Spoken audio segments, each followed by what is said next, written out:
Esse final de semana foi extraordinário, foi espetacular.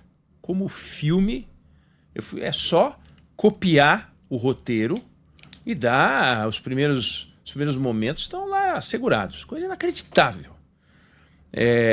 Caracas é uma cidade que ocupa uma mancha maior do que Belo Horizonte. Caracas é equivalente a Curitiba, terra da nossa Larissa Biscaia. Só que mais adensada do que Curitiba. Curitiba moram menos de 2 milhões de habitantes e Caracas perto de 3 milhões de habitantes. Aí você imagina os americanos entrando numa cidade do porte de Curitiba, matando menos do que a polícia do Cláudio Castro matou para subir um morro, para prender, para conter o Comando Vermelho. Foi lá, entrou no palácio, tirou o Nicolás Maduro, tirou a mulher dele, em minutos, 3 horas da manhã, horário de Brasília, em minutos tirou o sujeito do palácio. Em 2 horas ele estava num navio a 160 quilômetros da costa da Venezuela, foi levado para Guantánamo, de lá pega um 757 e desce em Nova York. Um trabalho incrível, incrível. Não tem general, coronel, major, capitão, sargento, cabo, soldado, qualquer um da área militar que não esteja de boca aberta. E os civis também, olhando e falando, caramba, que coisa impressionante. Reproduziram o lugar onde ele morava. Ele morava em vários lugares, dormia em vários lugares, mas reproduziram o lugar onde ele foi capturado, nos Estados Unidos, em tamanho natural, fizeram várias simulações, etc. e tal. Uma coisa incrível, incrível, realmente incrível. Então, como filme, é um negócio extraordinário, extraordinário. Agora começa o desafio como livro, porque o primeiro capítulo é o filme, ou o que a gente viu. Mas agora é o seguinte, a Venezuela está como sempre esteve, só não tem o Maduro. E os americanos agora têm um desafio, que é fazer aquele negócio, onde eles entraram, de onde tiraram o Nicolás Maduro, funcionar. E isso é um grande desafio, pode dar muito certo, pode dar muito errado. Tem gente que está discutindo esse assunto do ponto de vista diplomático. É uma discussão, mas que não leva a lugar nenhum. Mas é uma discussão. Termina sempre no os americanos não podiam ter feito isso. De 1945 para cá, 80 anos no ano passado, a quantidade de invasões ou ataques que não se guiavam pela carta é enorme. A carta de criação da ONU é enorme. Não é que agora os americanos, que absurdo, quebraram e não podem. Eles vão defender, vai ter reunião no Conselho de Segurança, eles vão lá dizer, não, a gente está seguindo, a gente é autodefesa. Todas as vezes em que houve um ataque, o argumento é autodefesa, a não ser que tenha sido aprovado no Conselho de Segurança da ONU. Tem que ser autodefesa e sempre encaixa na autodefesa, porque quem diz que é autodefesa é quem atacou. E assim funciona. E aí o assunto vai ser votado no Conselho de Segurança da ONU, depois não muda nada. Então, por esse raciocínio, as conversas terminam no boteco, em que alguns professores e outros professores falam, não podia porque a carta não permite, não podia porque o não sei o que não permite, não podia porque a legislação internacional, porque veja bem e tal. E a gente fica num veja bem, que não leva a lugar algum. Porque o fato é o Nicolás Maduro está enjaulado em Nova York. E não é só o Nicolás Maduro que está enjaulado em Nova York. Esse assunto termina com a condenação americana ou com a condenação russa, no caso da Ucrânia, mas a Rússia invadiu a Ucrânia. Isso é um fato. Então, se a gente ficar olhando para as discussões no campo diplomático, todos vão concordar. Mas não pode, não pode. Agora, também não pode um monte de coisa. Então, a discussão diplomática acaba se misturando com a discussão dos direitos, o que pode e o que não pode. Quer dizer, pode montar um regime como era o regime mantido pelo ditador Nicolás Maduro? Também não pode. Pode reescrever, quer dizer, dominar os 3 poderes como ele dominava? Pode subjugar a população como ele fazia? Começou com Chávez e ele intensificou. A Venezuela, nos anos 50, tinha uma renda per capita semelhante a 70%, 80% da renda per capita americana. Esquece que o dólar mudou, que não mudou para cá, mudou para lá. seria hoje uma renda per capita de $68 mil. Você acha que os venezuelanos vivem com $68 mil de renda per capita? É um miserê extraordinário, mais da metade da população vivendo na miséria. Mas não é a miséria resultado de um país que não consegue deslanchar. Um país que já teve muito dinheiro, nunca foi um exemplo de distribuição de renda, tá? Sempre foi um fiasco na área de distribuição de renda. Não conseguiam distribuir a riqueza, mas com o Nicolás Maduro conseguiram distribuir a pobreza. Então a pobreza campeando. Falta remédio, falta luz, serviço básico, falta transporte, falta comida, falta ensino. 20% da população deixaram a Venezuela porque aquilo era uma maravilha? Não. Então, no campo das liberdades, falta tudo. No campo do respeito às instituições, falta tudo. No campo social, falta tudo. No campo político, falta tudo. No campo econômico, falta tudo. Um país que foi moído pela hiperinflação, um país que foi moído pela inflação quando se livrou de uma hiperinflação jamais vista, caiu na inflação. Um país que tinha 90% da sua... que tem 90% da exportação vinda do petróleo. Para efeito de comparação, o Brasil tem pouco mais de 10%, 12%, 13%. É resultado de petróleo. Lá é 90%. Um país que já produziu mais de 3 milhões de barris de petróleo dia e que agora está produzindo um quarto disso, um pouco mais do que isso. Os números não são confiáveis. Nenhum número da Venezuela é confiável. Porque os números do Maduro são todos malandros, né? Não são maduros, eles são mais do que maduros, são podres, não são confiáveis.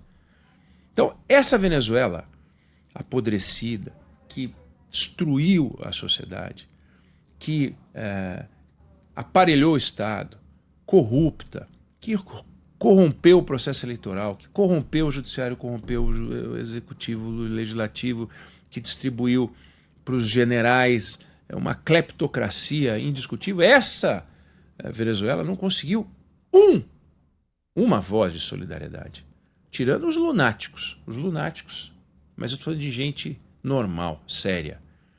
Então as pessoas foram questionar a ação americana, mas ninguém saiu em defesa do Nicolás Maduro nem do regime dele, não tem como. Não tem legitimidade o governo Maduro, nenhuma legitimidade. Então, falar em soberania na Venezuela é uma coisa meio maluca. Mas vamos deixar a discussão diplomática de lado, porque vão ter aqueles que entendem que é um absurdo o que os americanos fizeram, vão ter aqueles que entendem que é um absurdo o que o Maduro fez, e ninguém consegue ser solidário ao Maduro. É impossível ser solidário ao Maduro. Lamentar a queda do Maduro, e ninguém consegue festejar uma intervenção. Então, essa é uma discussão que não leva a lugar nenhum. A discussão que leva para algum lugar é o seguinte: ok, os americanos tomaram a iniciativa de fazer uma intervenção, um ato de força, e agora? E agora, como é que fica? Os americanos entraram no Vietnã. A guerra do Vietnã, uma loucura. Mas para os americanos foi não só uma derrota, para o então presidente Lyndon Johnson, não vou dizer que custou a reeleição dele, mas ele já estava meio claudicante, inviabilizou qualquer possibilidade de reeleição, viu o Partido Democrata perder para o republicano, no caso Nixon.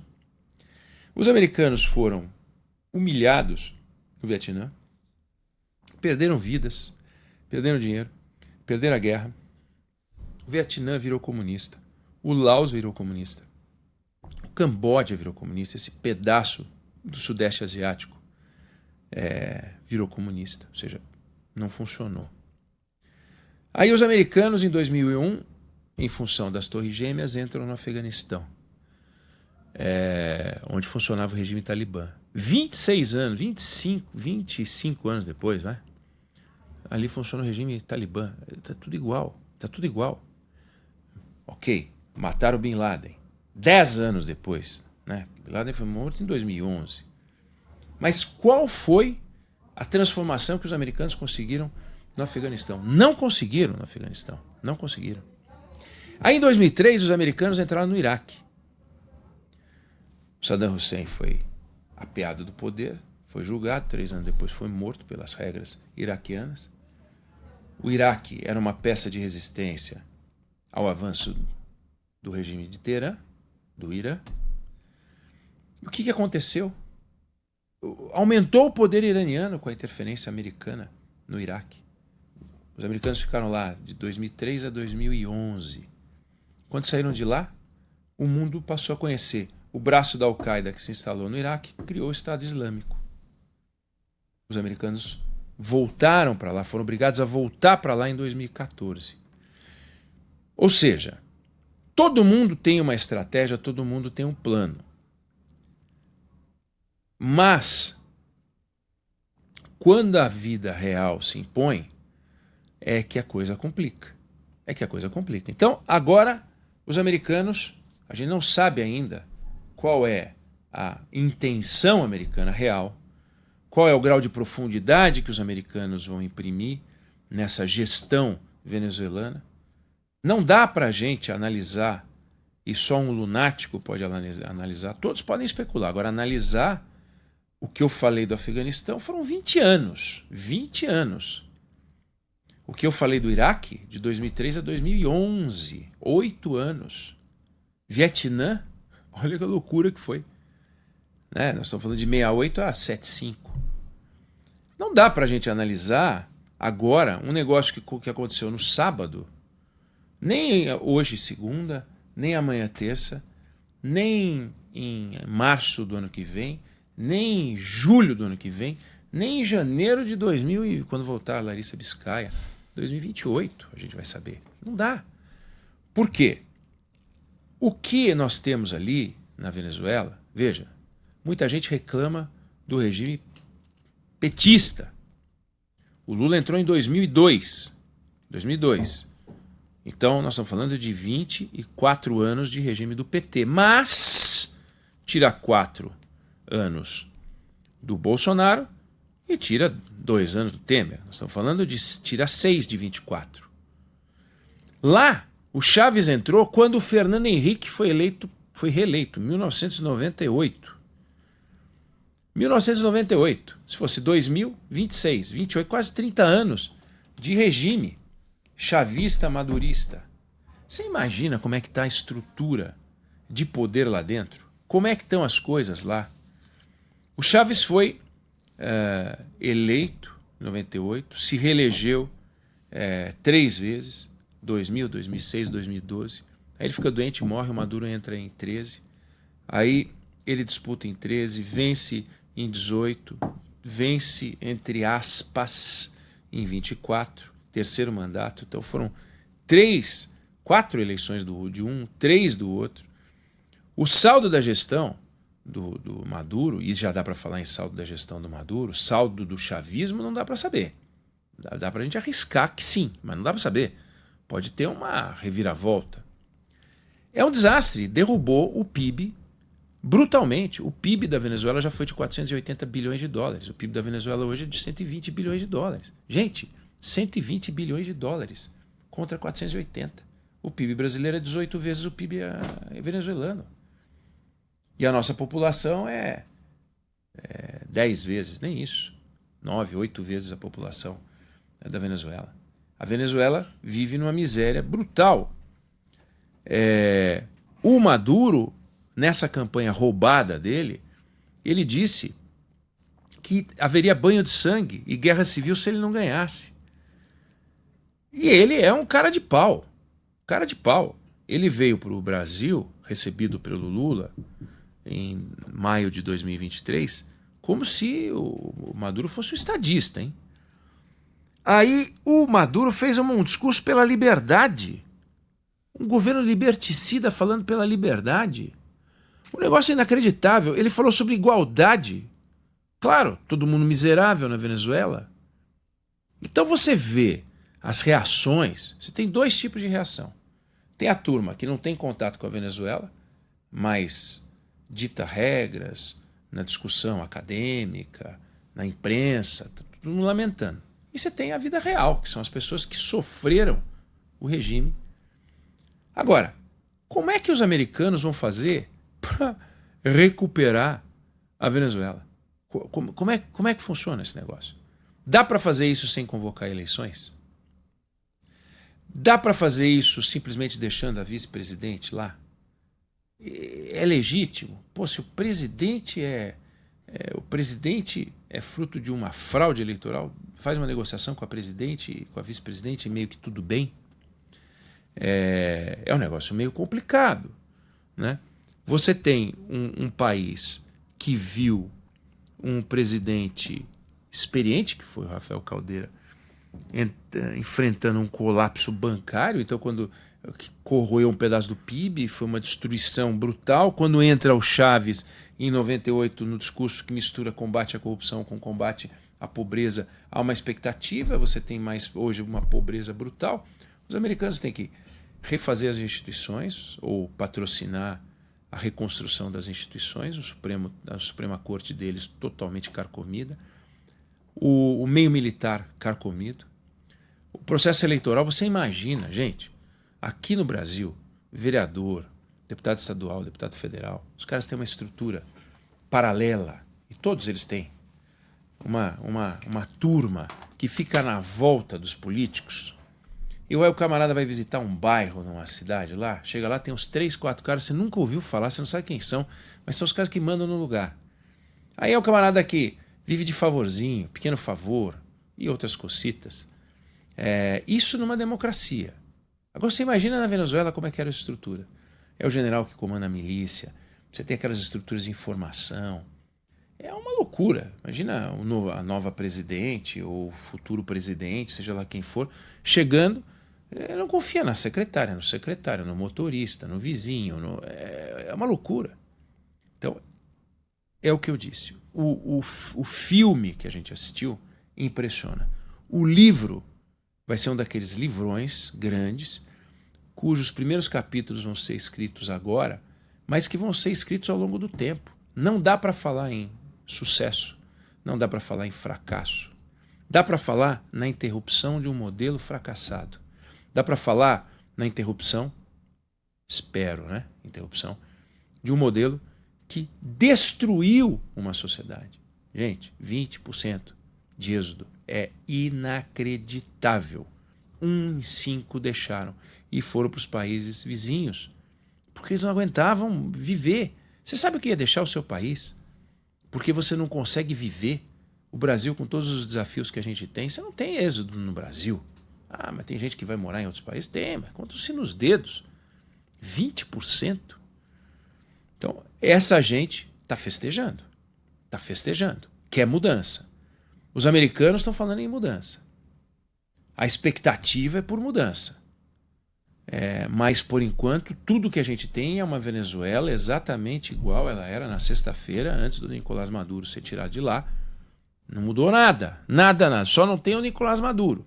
Então, para que fique uma Venezuela parecida com o que algumas pessoas defendem como modelo e tal, para deixar uma questão. Imagine, uma das coisas que o Trump falou foi a retomada da produção petrolífera na Venezuela, que é uma tragédia. Tragédia. Tudo lá sucateado. Deveriam investir 6, 7 bilhões de dólares ao ano durante 10, 12 anos para recuperar um pouco aquilo. Investem nada. Investem menos de 1/7 disso. E resultado, produz quase nada. Mas, vamos lá. Tem que produzir. As empresas americanas que trabalhavam lá foram expropriadas. Você acha que porque o Trump quer, simplesmente as empresas vão dizer, então a gente vai voltar para Caracas, vai voltar para Venezuela? Os caras têm que aprovar isso nas suas... os presidentes, os executivos têm que aprovar isso no seu conselho de administração, tem que aprovar, passar pelas regras de compliance, tem que passar por uma série de coisas antes dos caras botarem o dinheiro lá, se é que vão querer botar o dinheiro lá. E isso não vai sair tão rápido. Não é uma coisa assim, quero, estalei o dedo e o dinheiro sai, né? Então são bilhões e bilhões. Botar bilhões e bilhões para ser expropriado de novo, eu vou para outro lugar, vou para o Brasil, vou margem equatorial, se vier, eu vou para outro canto. Por que eu vou para Venezuela? Fazer o que lá? Porque o Trump quer, mas e aí? O Trump fica quanto tempo? 3 anos? 2 anos? E daí? Depois vem um cara que é igual o Trump. Para uma empresa, casamentos de 30 anos são essenciais. Vai casar? Será que vai funcionar? Então, tem muitos desafios daí porque o filme está sendo escrito, o livro está sendo escrito agora, capítulo por capítulo, página por página, linha a linha, e a gente está acompanhando o livro ao vivo, coisa que a gente nunca viu, a gente sempre viu as coisas sempre olhando para trás. Mas só que a gente só vai poder concluir, saber se esse negócio funcionou ou não, lá na frente. O jornalismo é a arte de contar o que está acontecendo. A arte não, né? É o ofício de contar o que está acontecendo. É a história que vai nos dizer lá na frente se esse processo funcionou ou não funcionou. Então, nós vamos seguir acompanhando. Você vai ficar sabendo de tudo aqui na Band News FM. O noticiário vai ficar atento. Mas, olha, não acredite naqueles que falam a resposta, que dão uma resposta fácil. Como é que vai ficar? Ninguém tem a menor ideia. Mas a gente vai acompanhar junto com você. Não sei se você concorda ou discorda, mas essa é a opinião que eu tenho sobre o assunto.